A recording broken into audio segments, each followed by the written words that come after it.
सुप्रभात बच्चों। हम पढ़ रहे हैं रासायनिक साम्य, जिसके अंतर्गत आज पढ़ेंगे सूचक। ऐसे पदार्थ जिनका उपयोग आयतनात्मक विश्लेषण में करते हैं तथा जो किसी रासायनिक अभिक्रिया के पूर्ण होने की सूचना देता है। दूसरे शब्दों में, आयतनात्मक विश्लेषण में वह पदार्थ जो अंत बिंदु की सूचना देता है उसे सूचक कहते हैं। यूँ तो सूचक कई प्रकार के होते हैं, लेकिन हम यहाँ अम्ल क्षार सूचकों के बारे में पढ़ेंगे। अम्ल क्षार सूचकों को हाइड्रोजन आयन सूचक या उदासीनीकरण सूचक भी कहा जाता है। ये अम्लीय और क्षारीय माध्यमों में अपने रंग को परिवर्तित करते हैं, अर्थात अम्ल क्षार सूचक में पदार्थों जिनका अम्लीय विलयन में एक रंग तथा क्षारीय विलयन में दूसरा रंग होता है, अर्थात पीएच मान के उचित परिवर्तन के साथ इनके रंग में परिवर्तन हो जाता है, अम्ल क्षार सूचक कहलाते हैं। इन सूचकों के रंग पीएच मान के ऊपर निर्भर करते हैं तथा प्रत्येक सूचक के लिए एक निश्चित पीएच परास होता है। जैसे फेनोल्फथलीन एक सूचक है जिसका पीएच परास या पीएच रेंज 8 से 9.8 होता है, अर्थात इनका रंग परिवर्तन 8 से 9.8 के बीच में होगा। 8 से कम पीएच वाले जो विलयन हैं उनका रंग रंगहीन होगा तथा 9.8 से अधिक पीएच वाले जो विलयन होंगे उनका रंग गुलाबी होगा, अर्थात यह दुर्बल क्षारीय विलयन में रंगहीन तथा प्रबल क्षारीय विलयन में गुलाबी रंग का होगा। कुछ सूचक और उनके पीएच परास यहाँ दिए हुए हैं। जैसे थाइमोल ब्लू है, इसका पीएच परास 1.2 से 2.8। अब पीएच परिसर से कम वाले में इसका रंग लाल होगा और अधिक वाले में पीला होगा। दूसरा है मेथिल ऑरेंज, इसका पीएच रेंज है 3.1 से 4.5। ये लाल और पीले रंग का होगा। मेथिल रेड है 4.2 से 6.3, ये भी लाल और पीले रंग का होगा। लिटमस है 5.5 से 7.4, 5.5 से कम पीएच है तो ये लाल रंग का होगा और 7.4 से अधिक है तो ये नीले रंग का हो जाता है। ब्रोमोथाइमोल ब्लू 6.0 से 7.6, फिनोल रेड 6.4 से 8.2, फेनोल्फथलीन 8 से 9.8, थाइमोल ब्लू 8.1 से 9.6 और थाइमालथेलीन 9.3 से 10.5। मतलब जो भी इनके पीएच परास हैं उसमें न्यूनतम मान से नीचे उनके एक रंग होंगे और अधिकतम मान से ऊपर दूसरा रंग। अब इनके सिद्धांत के बारे में देखते हैं। पहला है ऑस्टवाल्ड सिद्धांत। इस सिद्धांत के अनुसार सूचक दुर्बल कार्बनिक अम्ल है या फिर दुर्बल क्षार। विलयन में सूचक के जो अनायनित अणु होते हैं उनका एक रंग होता है तथा वियोजित होने के पश्चात इनके आयन दूसरे रंग के हो जाते हैं। चूँकि दुर्बल वैद्युत अपघट्य के कारण इनका आयनन कम होता है। जैसे फेनोल्फथलीन को देखें, यह एक अम्लीय सूचक है और आयनित होकर के एक रंगीन ऋणायन देता है pH नेगेटिव। आप यहाँ देख सकते हैं HPH से फेनोल्फथलीन को डिनोट करते हैं। ये आयनित होता है तो ये गुलाबी रंग का फेनोल्फथलीन आयन देता है। अब अगर इसमें क्षार मिलावें तो क्षार से OH आयन जो मिलेगा वो इसके आयनन से प्राप्त हाइड्रोजन आयन के साथ मिलकर के H2O बनाएगा।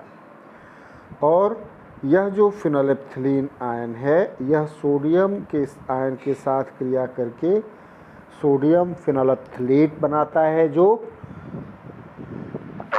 प्रबल वैद्युत अपघट्य है और विलयन में यह आयनित अवस्था में ही रहता है।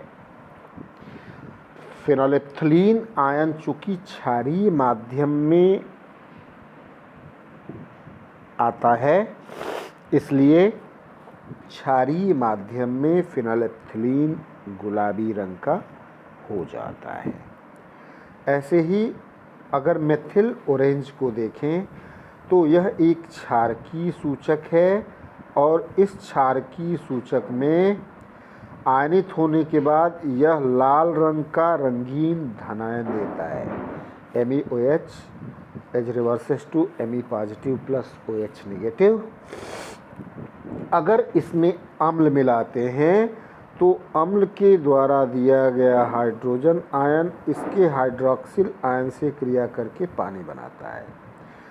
विलयन में चूँकि Me पॉजिटिव आयन बचा जो क्लोरीन के क्लोराइड आयन के साथ क्रिया करके प्रबल वैद्युत अपघट्य MeCl बनाता है जिसमें Me पॉजिटिव आयन आयनित अवस्था में रहता है जिससे उनके आयनों के लाल रंग के कारण अम्लीय माध्यम में इसका रंग लाल हो जाता है।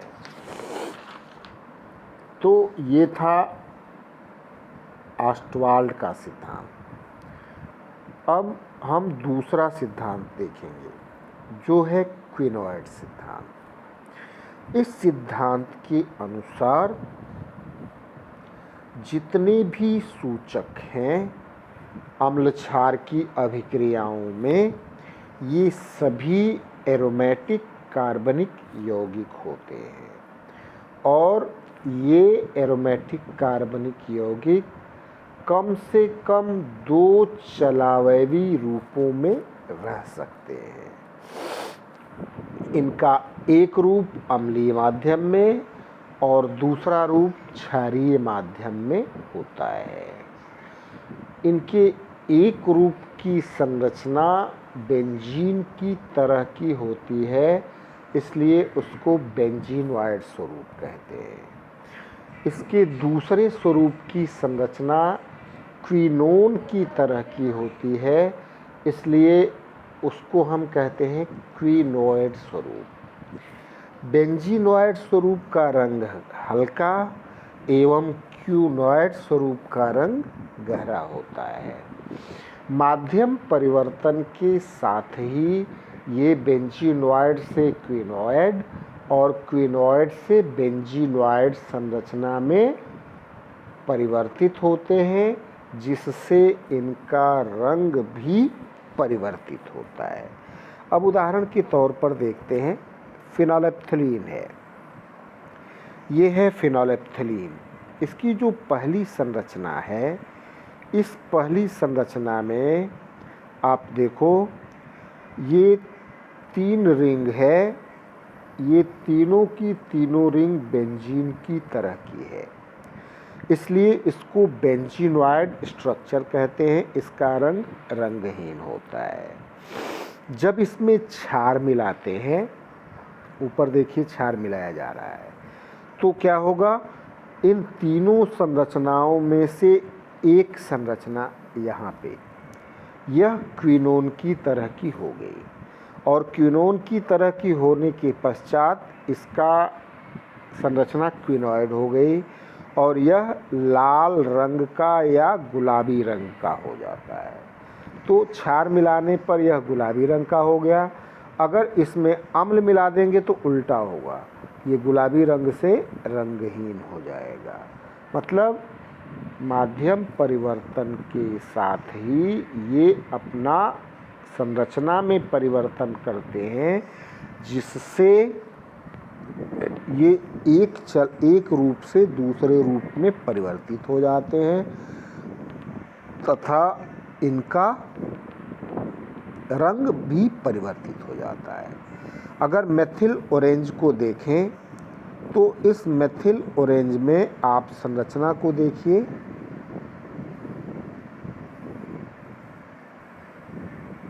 एक मिनट, हाँ, यह जो पहली संरचना है इसमें 2 एरोमेटिक संरचनाएं हैं, ये दोनों की दोनों बेंजीन की तरह की है। अब इसमें अगर अम्ल मिला दें पहली अभिक्रिया तो इसकी एक संरचना ये क्विनोन की तरह की हो जाती है। पहली में चूंकि बेंजीन की संरचना है, बेंजीनॉइड स्वरूप है, ये पीले रंग का होता है। अम्ल मिलाने के पश्चात इसने अपनी एक संरचना को क्विनोन की तरह परिवर्तित कर लिया, जिससे यह क्विनॉइड स्वरूप में आ गया और इसका रंग लाल हो गया। अगर क्षार मिलाने तो उल्टी अभिक्रिया होती है, क्विनॉइड स्वरूप बेंजीनॉइड स्वरूप में परिवर्तित होता है। तो इस प्रकार से आधुनिक जो सिद्धांत है क्विनॉइड सिद्धांत, इस क्विनॉइड सिद्धांत के आधार पर जो सूचक हैं ये अपनी एरोमेटिक संरचनाओं में परिवर्तन के साथ ही अपना रंग परिवर्तित करते हैं। अब विभिन्न प्रकार की अनुमापन अभिक्रियाओं में उचित सूचक का निश्चयन कैसे करते हैं। जैसे हम पहला लेते हैं प्रबल अम्ल और प्रबल क्षार का उदासीनी वक्र। अगर कोई प्रबल अम्ल है तो उसका पीएच मूल्य 7 से कम होगा और वो करीब करीब 2 के करीब होगा। अब इसमें जैसे जैसे क्षार मिलाएंगे, यहाँ देखो वॉल्यूम ऑफ NaOH है, तो क्या होगा, इसका पीएच मूल्य धीरे धीरे धीरे धीरे धीरे धीरे घट रहा है। लेकिन यहाँ 4 पर आने के बाद 4 से करीब करीब 9.5 तक एक सीधी रेखा दिख रही है, उसके बाद फिर धीरे धीरे धीरे धीरे बढ़ रहा है। तो यह जो है 4 से लेके 9.5 तक, यह प्रबल अम्ल और प्रबल क्षार के लिए पीएच परास है, अनुमापन का पीएच परास। इसमें इस रेंज के अंतर्गत जितने भी सूचक आएंगे, जैसे फिनोलेप्थिलीन है, मेथिल ऑरेंज है, मेथिल रेड है, ब्रोमोथाइमाल ब्लू है, ये सभी के सभी उचित सूचक होंगे। अब दूसरा देखते हैं, प्रबल अम्ल और दुर्बल क्षार। प्रबल अम्ल और दुर्बल क्षार में क्या है, यहाँ पर देखें अगर इसका उदासीनीकरण वक्र, तो जो दुर्बल अम्ल है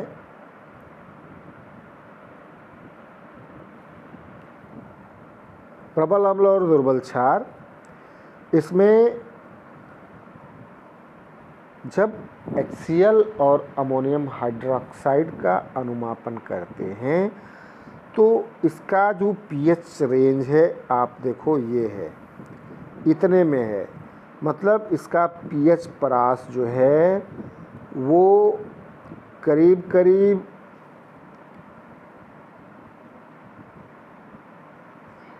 4 से लेके 6.5 तक है। तो इस स्थिति में हम इसके अंतर्गत आने वाले जितने सूचक हैं 4 से लेके 6.5 तक, जैसे मेथिल ऑरेंज और मेथिल रेड दो ही आते हैं इसमें, ये इसके लिए उचित सूचक है। अगला देखते हैं,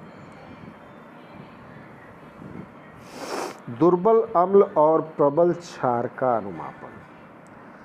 दुर्बल अम्ल और प्रबल क्षार के लिए एसिटिक अम्ल और कास्टिक सोडा का उदाहरण ले सकते हैं। अम्ल के विलयन में क्षार का विलयन जब मिलाते हैं तो pH मान धीरे धीरे धीरे धीरे धीरे बढ़ता है और तुल्यता बिंदु जब आता है तो उस दशा में ये करीब करीब 7.5 से बढ़ के तेज़ी से 10 तक हो जाता है। तो इसका जो pH परास होगा इस अनुमापन का वो 7.5 से 10 के बीच में होगा और इसमें दो ही सूचक आएंगे, फेनोलेप्थिलीन और थाइमोल ब्लू। तो इस प्रकार की अनुमापन अभिक्रियाओं के लिए ये दो सूचक काम करेंगे। वैसे ही एक अनुमापन और बच गया, दुर्बल अम्ल और दुर्बल क्षार का अनुमापन। इसमें आप देख सकते हो कि कहीं भी त्वरित परिवर्तन नहीं दिख रहा है। जब त्वरित परिवर्तन नहीं दिख रहा है तो इस दशा में हम कोई भी उचित अनुमापन वाला सूचक इसमें हम प्रयुक्त नहीं कर पाएंगे। सामान्यतया इन अनुमापनों के लिए तीक्ष्ण तो है नहीं, कोई भी सूचक प्रयुक्त कर लेते हैं। एक और टर्म आता है सर्वव्यापी सूचक। ये जो सर्वव्यापी सूचक है ये कई सूचकों को एक दूसरे में मिलाकर तैयार किया जाता है जो भिन्न भिन्न pH मान वाले माध्यमों में भिन्न भिन्न रंग प्रदर्शित करें। जैसे कोलथाफ एक सर्वव्यापी सूचक है, इसको methyl red, alpha naphthalene, thymolphthalein, phenolphthalein, bromothymol blue, इन 5 सूचकों को जोड़कर बनाते हैं। यह मिश्रण विशेष pH पर विशेष रंग दिखाता है।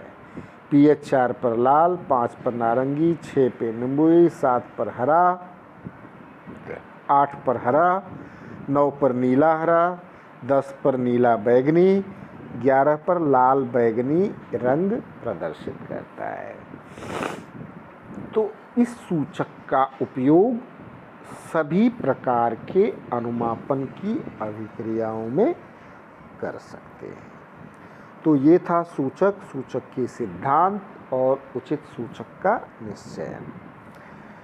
आज के लिए चैप्टर ख़त्म हो गया, फर्स्ट पार्ट भी ख़त्म हो गया। अब अगले व्याख्यान में हम सेकेंड पार्ट से शुरू करेंगे। आज के लिए इतना ही, धन्यवाद।